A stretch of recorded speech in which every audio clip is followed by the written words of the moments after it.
factors include diabetes, high blood pressure, a family history of kidney disease, diabetes, or high blood pressure. If you're age 60 or older, if you're African American, Hispanic, Asian, Native American, or Pacific Islander. I actually did not have any of these risk factors when I was diagnosed. I was away at school at Tuskegee University in Tuskegee, Alabama. I was working, I was a full-time student, campus tour guide, living my life as a normal young college student. One morning, I woke up with some swelling in my face and in my legs, and I assumed it's because I'd been working so much that that's where the swelling came from.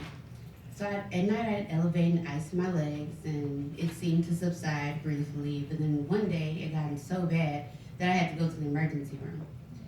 They took some blood work and urine tests, and there they found that I had a kidney disease. Alone, by myself, away in Alabama, 1,000 miles away from Chicago, and my family, the doctor, who I realize now is a nephrologist, which is a kidney doctor, he explained to me that this was very serious and that I needed to call my parents. So the first person I called was my father because he was a nurse. Well, he's still a nurse. And he understood like the severity of these numbers. And I had no clue, like what was going on. Right now I'm thinking about classes just started. I'm living my life. This can't be, this can't be real. So he put me on the first plane back home to Chicago. I started care with kidney doctors at Northwestern, and they did a biopsy, and that's where they found a kidney disease called FSGS.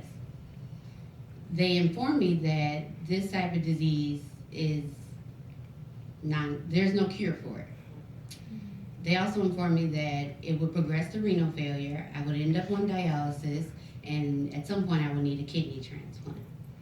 And not only if I got a kidney transplant, but the disease is so aggressive, it can come back and attack the new kidney. And I would start that process all over again of going into renal failure and then back on dialysis and needing another kidney transplant. So what do you do with this at 19? I mean, seriously, I was overwhelmed, I was confused, I was lost, I was angry, I was depressed. I felt like I had my whole life planned out, and now I'm gonna be a dialysis patient. And I'm getting emotional because, this is my life, like this is real. And what I experienced was unlike anything anyone could have prepared me for.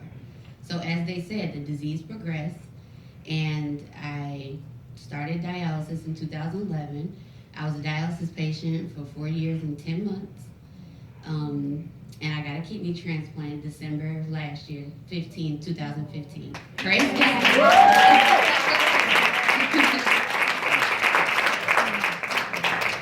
What I realized was, while being a young dialysis patient, I looked around in dialysis centers and I didn't see many young women or young people like me dealing with this disease. And just because I didn't see them doesn't mean that they weren't out there. So I started reaching out to other young women on social media, and I found that there are many other young women who are dealing with renal diseases and lupus and just a multitude of things. People started coming out to me and reaching out to me and just telling me how much of an inspiration I've been to them, because I've shared my story and I've been open and transparent about my journey and what I've gone through, even the bad days. I don't only talk about the good days. I talk about everything.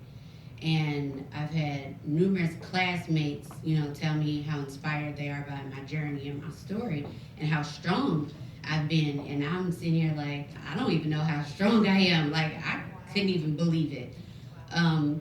But I realized that once I started to renew my faith in God and got back in church and got in my word, and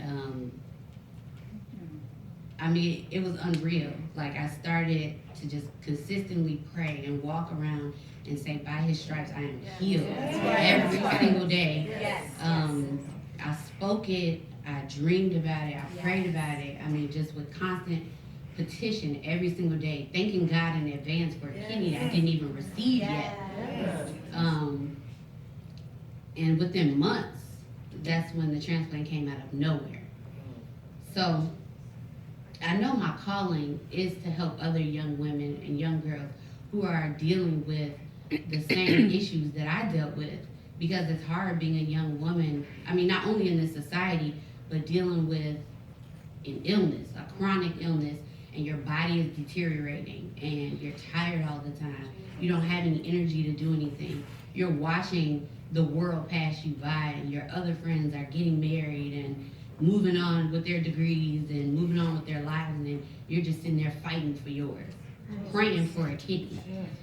So now I have about 4 or 5 young girls that kind of look up to me as their mentor, and I'm like, how can I be somebody's mentor? Like, how did God trust me to be this much of a blessing to other people and to, you know, be there for them because I was once there? And just because I'm not on dialysis anymore, it doesn't mean that I won't ever be back on dialysis because of the disease that I have. So even when my kidney numbers, like even this past week, my kidney numbers have been fluctuating.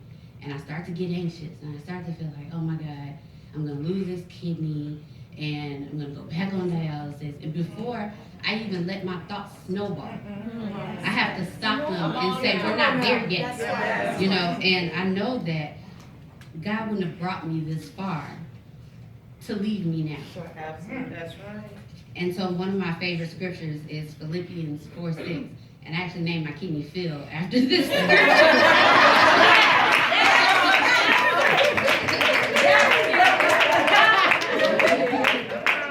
And the scripture is, do not be anxious or worried about anything, but in every circumstance and situation, by prayer and petition with thanksgiving, continue to make your specific requests known to God.